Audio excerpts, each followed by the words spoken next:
Hi everyone, I'm Sam Sedgeman, best-selling author of the award-winning Adventures on Trains series, and I'm here to tell you what I like to offer in a virtual visit for schools. Now, my events are usually assemblies which can last up to about an hour. Thanks to the magic of video calls, they can be for groups of any size.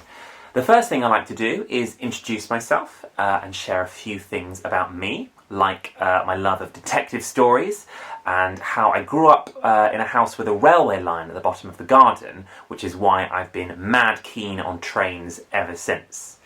Now, the Adventures on Trains series is written with a good friend of mine, another author called M.G. Leonard.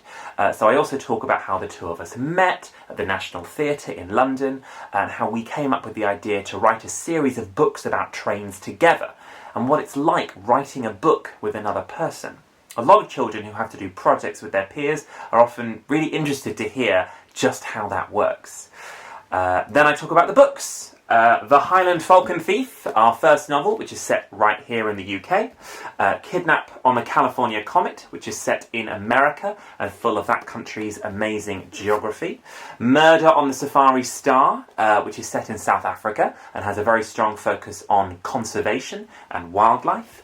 Danger at Dead Man's Pass is set on European trains and has a lot of folklore, foreign languages and codes in it. And our fifth book, if I can find it, Sabotage on the Solar Express, is set on a hydrogen-powered train in Australia. It's an action-packed story with a lot of science in it.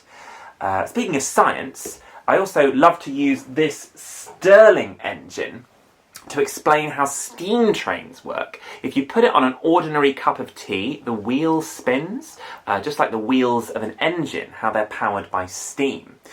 All the science that we have in our books is 100% accurate, and we do a great deal of research together to make sure that everything is rooted in the real world. That even includes going on some amazing train journeys to find inspiration, which I love to talk about at my events as well.